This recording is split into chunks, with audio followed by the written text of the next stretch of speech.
नमस्कार। ज्योतिषको यो रहस्यमय दुनियाँमा आज हामी बुध ग्रहको चर्चा गर्दैछौँ। खास गरी जब यो ग्रह हाम्रो जन्मकुण्डलीको चौथो घरमा बस्छ तब के हुन्छ?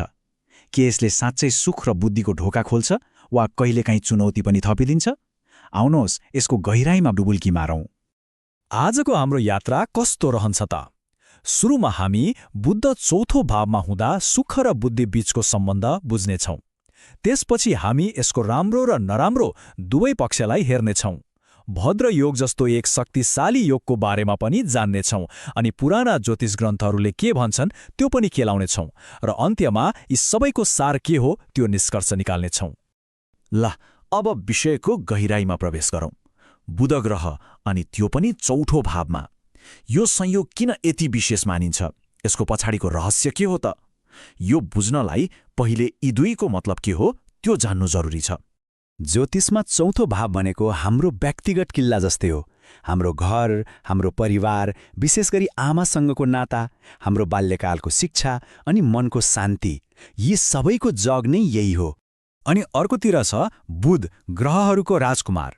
बुधले हाम्रो दिमाग कसरी चल्छ, हामी कसरी बोल्छौँ, कसरी सिक्छौँ, हाम्रो सिप, यी सबै कुरालाई नियन्त्रण गर्छ। अब कल्पना गर्नुस् त, जब बुद्धिको यो ग्रह आएर सुखको घरमा बस्छ, कस्तो शक्तिशाली संयोग बन्न सक्छ। ल अब सबैभन्दा राम्रो अवस्थाको कुरा गरौँ। मानौ बुध चौथो भावमा एकदमै बलियो छ, शुभ ग्रहको साथमा छ। यस्तो बेला के चमत्कार हुन सक्छ? आउनुहोस् यसले दिने वरदानहरूको सूची हेरौँ। जब बुधले आफ्नो शुभ फल दिन्छ, त्यो व्यक्ति बौद्धिक त हुन्छ नि, तर उसको स्वभावमा धैर्य र क्षमा पनि भरिएको हुन्छ। उसको हातमा जादु हुन्छ। भन्नुको मतलब ऊ निकै कार्यकुशल हुन्छ। अनि पारिवारिक सुख, खास गरी आमा बुवाबाट पाउने माया र साथ, त्यो त भरपूर हुन्छ। यहाँ एउटा एकदमै रोचक कुरा छ।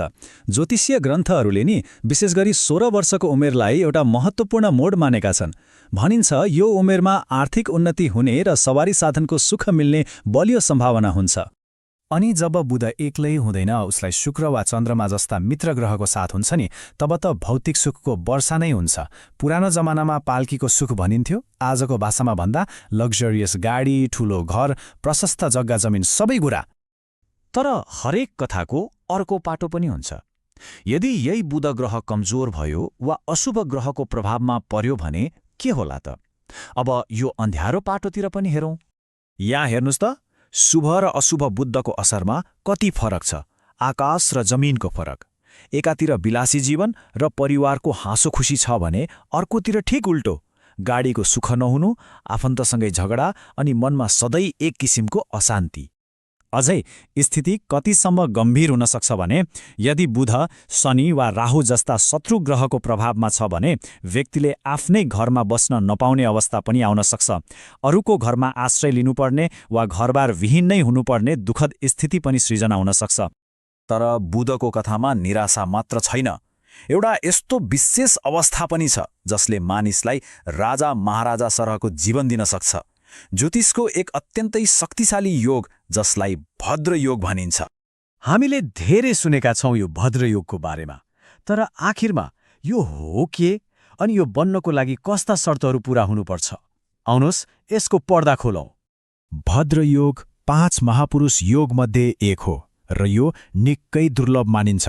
यो तब मात्र बन्छ जब बुध आफ्नै घर मतलब मिथुन वा कन्या राशिमा अथवा आफ्नो उच्च राशि कन्यामा बसेर कुण्डलीको केन्द्र भावहरू जस्तै पहिलो, चौथो, सातौं वा 10औं घरमा हुन्छ।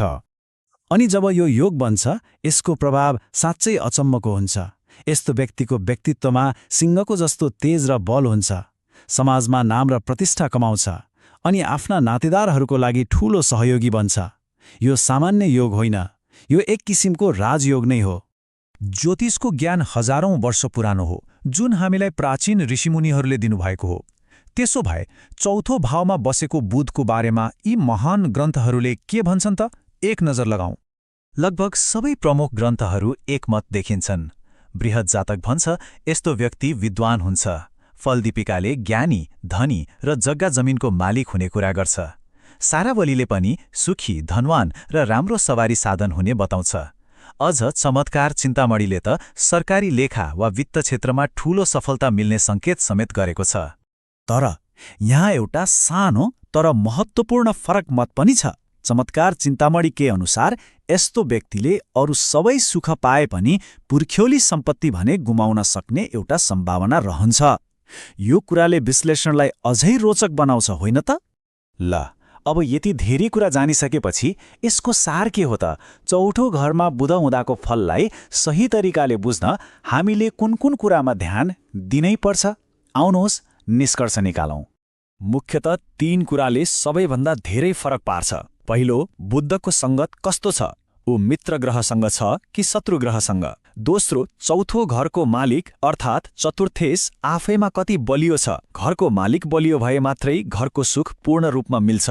र तेस्रो, बुद्धले सिधै 10औं घर यानि कर्मस्थानलाई हेर्ने भएकोले यसले व्यक्तिको करियर र प्रतिष्ठामा पनि सिधा असर पार्छ।